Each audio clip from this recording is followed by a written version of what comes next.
और ये बिल्कुल LOC के हम करीब हैं। जो सामने पहाड़ हैं, इन पहाड़ों पे चेक पोस्टें हैं, हमारे पाकिस्तान की चेक पोस्ट भी है और साथ में इंडिया की चेक पोस्ट भी है, बिल्कुल इसी के साथ। लीपा वैली का सबसे पुराना गारा है, तो ये इसमें किल नहीं यूज हुआ है। ये मतलब हमारे जो पुराने मिस्त्री थे, इंजीनियर समझ लें, वो टॉप लेवल के, उन्होंने इस तरीके से इसको एडजस्ट किया हुआ है कि किल के बगैर ये खड़ी, और अल्हम्दुलिल्लाह फायरिंग में, उसके बाद जलजले में बिल्कुल इसको किसी किस्म का कोई नुकसान नहीं पहुंचा। बनी हुई है और इसकी खूबसूरती भी यही है कि इसकी 3 मंजिलें हैं और तमाम की तमाम ये इसमें लकड़ लगी हुई है। और ये सबसे इसमें कम से कम 1500 से 2000 जो है ना 2000-2500 नमाजी अकोमोडेट हो सकते हैं।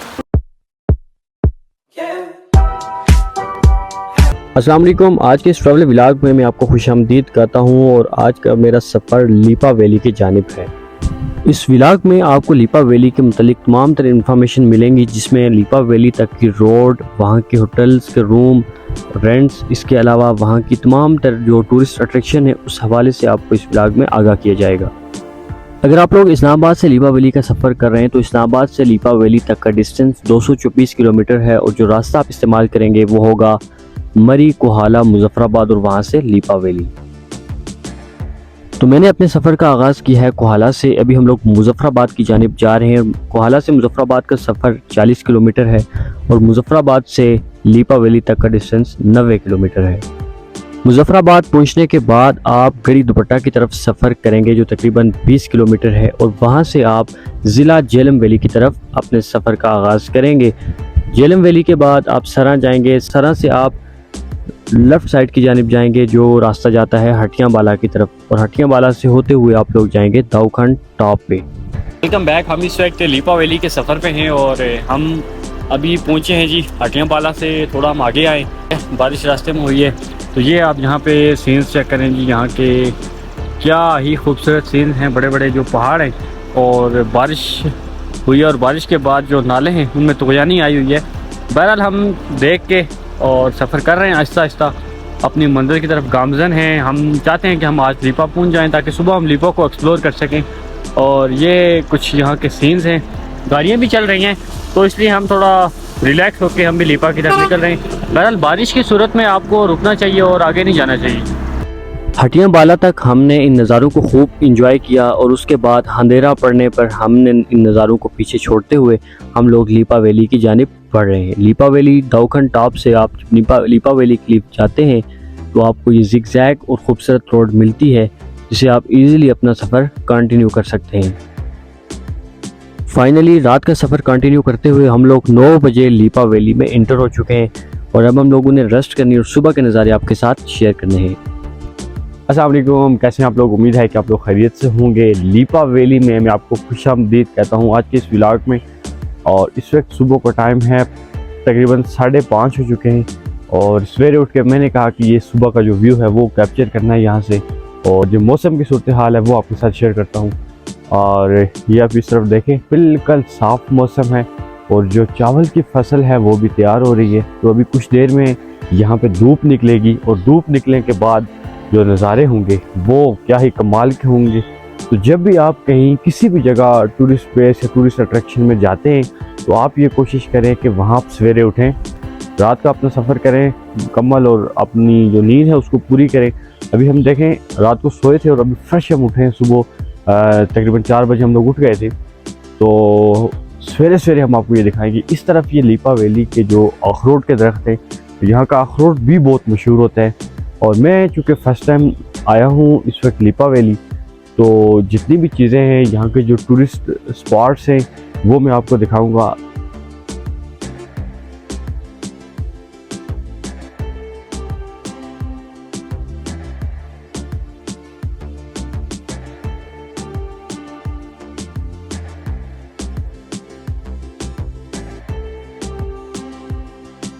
इंशाल्लाह जी सुबह का इस वक्त टाइम है और लीपा वैली के अंदर मैं मौजूद हूँ। सूरज शुरू हो रहा है, परिंदों की चहचहाट भी यहाँ पे सुनाई दे रही है और जो गाड़ियाँ हैं वो मुजफ्फराबाद की तरफ यहाँ से जा रही हैं इस वक्त लीपा वैली को पीछे छोड़ते हुए। और ये लीपा वैली की रेड राइस जो मशहूर यहाँ के चावल हैं और साथ में ये वालनट जिनको हम अखरोट कहते हैं, अखरोट के दरख्त है, ये पूरा बाग है।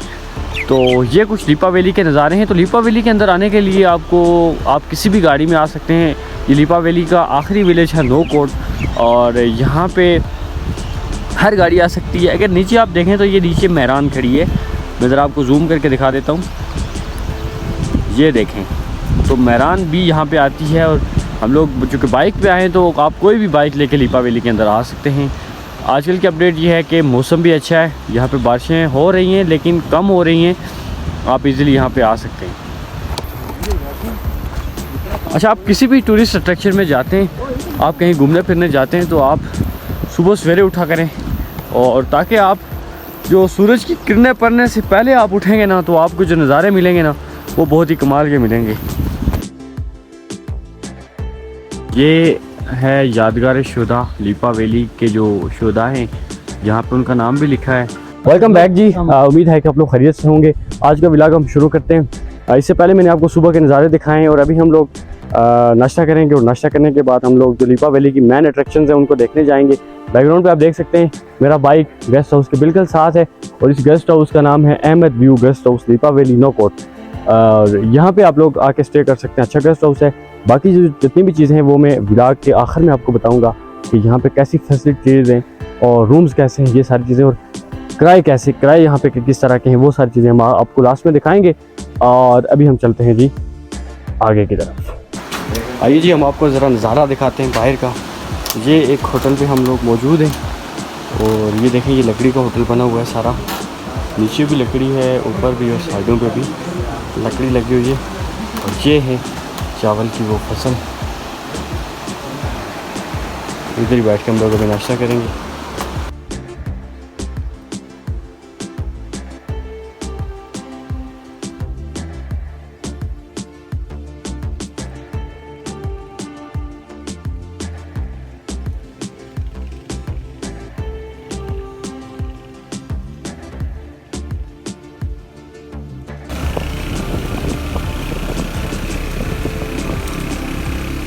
ये ऑफ रोडिंग है जी लीपा की तरफ। तो हमारे जो गाइड हैं राहुल साहब वो हमें लेके जा रहे हैं, देखते हैं कहाँ तक हम लेके जाते हैं। बैग जी, ये जो बैकग्राउंड पे आप इमारत देख रहे हैं, ये ज़हूर भाई इसकी हिस्ट्री बताएंगे, ये कब बनी थी और इसकी क्या खुसूसियत है लीपा वैली के अंदर। जी ज़हूर भाई। अच्छा, पहले तो मैं आपको बताता चलूँ कि ये लीपा वैली का सबसे पुराना गारा है। अच्छा, मैं आपको बताता चलूँ कि इसकी जो सबसे नुमायाँ खुसूसियत ये है कि पूरे आज़ाद कश्मीर में ये 5 मंजिला लड़ी आपको किसी जगह पे नहीं मिलेगी। इसको लीपा लड़ी के नाम से भी कहते हैं। और दूसरी इसके बाद इसकी खुसूसियत ये है कि ये टोटली लकड़ की बनी हुई है। अच्छा। और इसके साइडों पर आप जो देख रहे हैं वो जो तख्ते हम जिन्हें अपनी ज़बान में बोलते हैं, तो ये इसमें किल नहीं यूज़ हुआ है। ये मतलब हमारे जो पुराने मिस्त्री थे, इंजीनियर समझ लें, वो टॉप लेवल के, उन्होंने इस तरीके से इसको एडजस्ट किया हुआ है कि किल के बगैर ये खड़ी, और अल्हम्दुलिल्लाह फायरिंग में, उसके बाद जलजले में बिल्कुल इसको किसी किस्म का कोई नुकसान नहीं ये है लीपा वैली की खूबसूरती।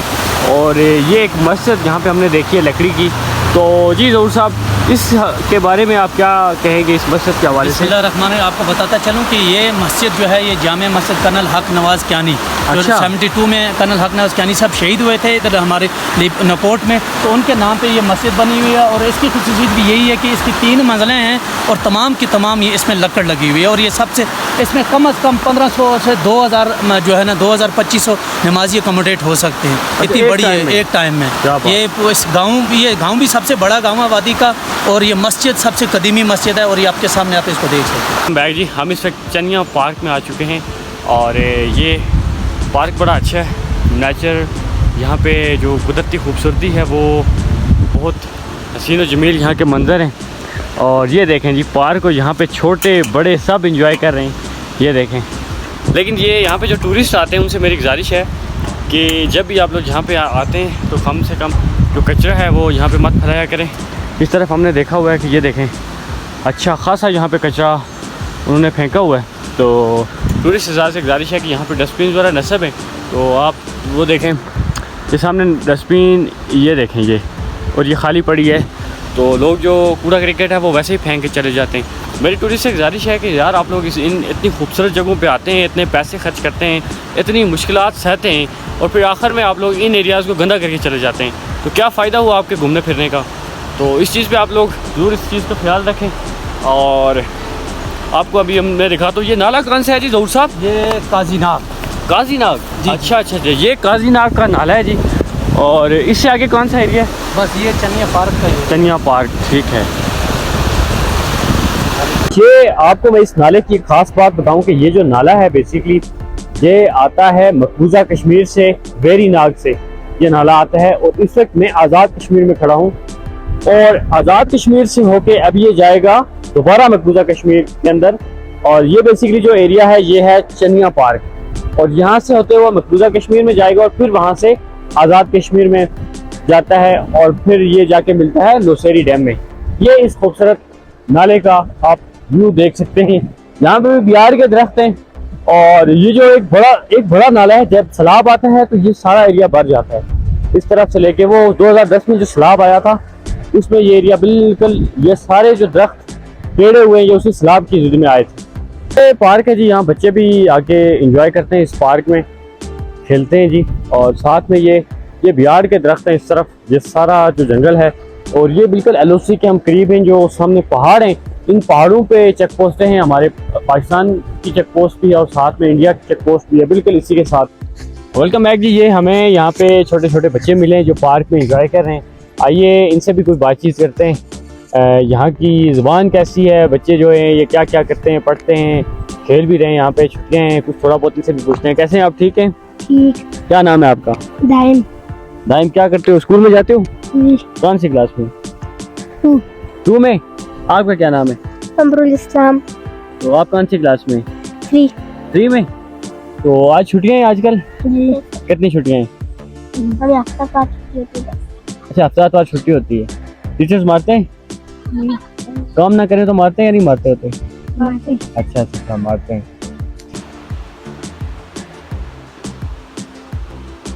हम मंडाकुली बेला जा रहे हैं, तकरीबन 10 से 15 मिनट का सफ़र है लीपा वैली से, चनिया से आगे। तो अभी ये रोड का काम जारी है, ये रोड पक्का होना है आगे तक। मंडाकुलियाँ आगे इस जगह का बेसिकली नाम है। Welcome back from last village of Leepa valley, Mandakuli. और यहाँ से ये तक इस मंडाकुली जो विलेज है ये उस विलेज की रोड है, ये साथ में ही ऊपर विलेज है और ये यहाँ का एक टूरिस्ट अट्रैक्शन है। और यहाँ तक हम स्याह जो है वो आ सकते हैं। इसके बाद मंडाकुली का विलेज है और वहाँ से आगे आप नहीं जा सकते। बेसिकली ये मंडाकुली जो है ये लीपा वैली का आखिरी विलेज है और इस विलेज तक जो स्याह हैं वो तकरीबन 1% स्याह हैं जो इस जगह का विज़िट करते हैं लीपा वैली के अंदर। अक्सर जो स्याह हैं वो आते हैं नौकोट, जो चावल की फसल है वहीं से वो देख के लीपा को वापस चले जाते हैं। लेकिन उससे आगे के जो टूरिस्ट स्पॉट्स हैं वो बड़े ज़बरदस्त हैं, जैसे चनिया पार्क है, फिर चनिया पार्क है, फिर इसी तरह मंडाकुली का विलेज है। ये देखें आप, यहाँ पे ये पीछे क्रिकेट भी खेलते हैं, साथ में घुड़सवारी भी करते हैं और बड़े ही प्यारे यहाँ के सीन्स हैं इन खूबसूरत नज़ारों के साथ। आप ये देखें जी, इस तरफ की ग्रीनरी देखें और ये दरख्त देखें जी, ये तकरीबन 100 साल पुराने दरख्त होंगे, तो उससे भी ज़्यादा इनकी उम्र होगी। बड़े बड़े दरख्त हैं जी ये नेचर है। और अगर आप लोग आना चाह रहे हैं लीपा तो आप ये मंडाकुली का जो विलेज है और ख़ासकर ये जो जगह है बेला, इस जगह का विज़िट ज़रूर करें। और फैमिली के साथ अगर आप लोग आ रहे हैं तो ये बेस्ट फैमिली के लिए ये प्लेस है। यहाँ पे देखें टूरिस्ट नहीं होते, तो जहाँ टूरिस्ट ना हो वही जगह सबसे अच्छी होती है, जहाँ आप लोग खुद इंजॉय कर सकते हैं। यहाँ पे 1% टूरिस्ट हैं जो यहाँ पे आते हैं, बाकी तो 99% तो लीपा से निकल जाते हैं। ऐसा ही है? बिल्कुल ऐसा ही है।